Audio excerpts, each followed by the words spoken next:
Hola, apreciable estudiante.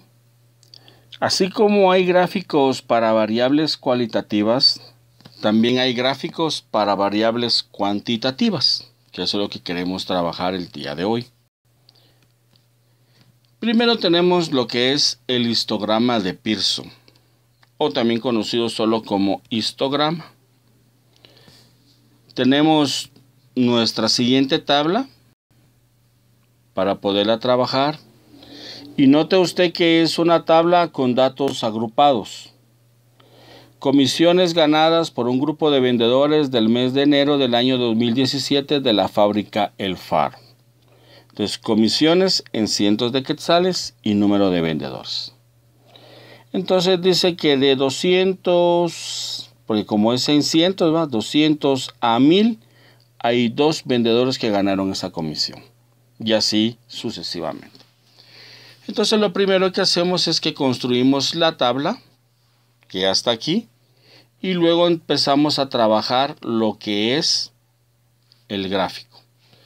Note que en el eje Y está colocado los vendedores, la cantidad de vendedores.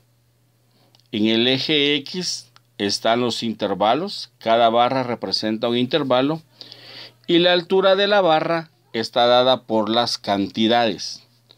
Note que de 34 a 42, que en este caso es de 3.400 a 4.200, hay 14 vendedores, que es la columna o la barra más alta.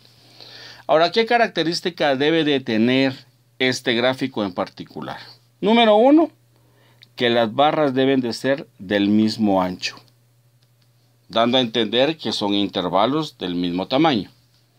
Número 2, las barras deben de estar pegadas.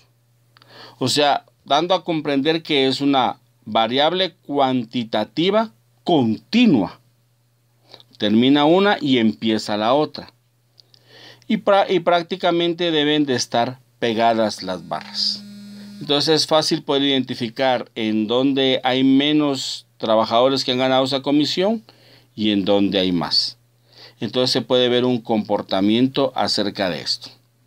Note que está identificado los ejes y tiene su título. Entonces, para poder comprender de qué trata este gráfico. Eso es lo que es un histograma.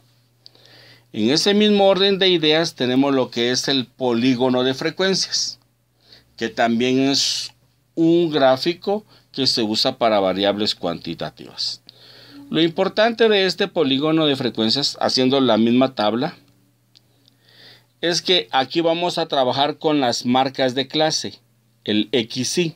Entonces construimos la tabla y encontramos el XY. ¿Recuerda usted de dónde sale la marca de clase? Es 2 más 10, 12, dividido 2, 6. Y así, 10 más 18, 28, dividido 2, 14. En otras palabras, este 6 es quien representa a este intervalo. De 2 a 10, el representante va a ser 6. Entonces, aquí en el eje X, note usted que colocamos las marcas de clase. 6, 14, 22, hasta llegar a 46. Y la altura, o donde voy a colocar cada punto, siempre me lo va a dar la frecuencia. Note que la altura del 6 es 2. Y coloco los puntos primero y luego los puntos los uno con líneas rectas.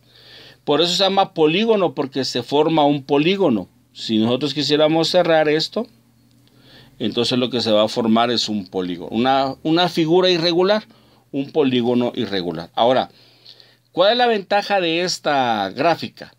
Que se pueden ver tendencias, se puede ver un crecimiento, luego decrece, luego vuelve a crecer y luego vuelve a decrecer. Entonces podemos comparar dónde crece y en dónde decrece.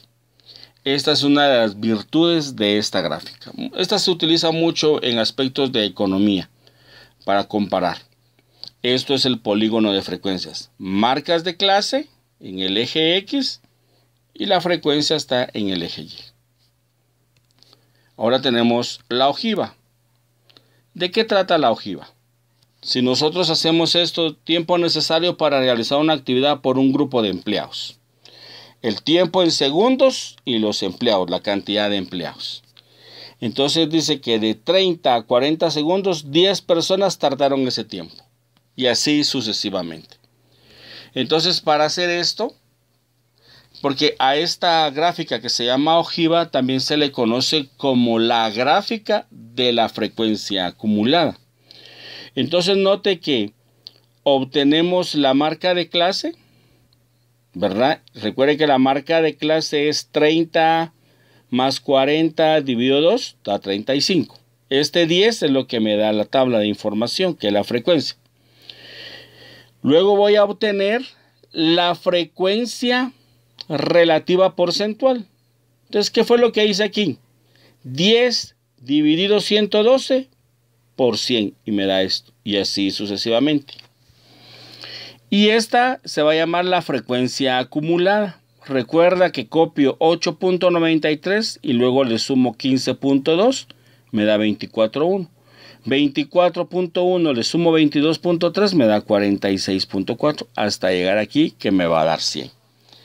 Entonces, note que estas dos frecuencias, estas dos columnas, están sombreadas de celeste, que son las que voy a utilizar para construir la gráfica. Ahora note aquí. Aquí en el eje X estoy colocando prácticamente las marcas de clase. Y la altura me la va a dar esta columna, que es la frecuencia acumulada relativa porcentual. Note que para un 35 tengo un 8.93, casi 9, la mitad de 20. Para un 85 prácticamente tengo el 100. Y esto lo que se ve es una tendencia en donde se experimenta un mayor crecimiento. Y esto es lo que se conoce como la ojiva. No olvide que se utiliza la marca de clase y la frecuencia acumulada porcentual, relativa porcentual. Gracias por su atención. Hasta la próxima.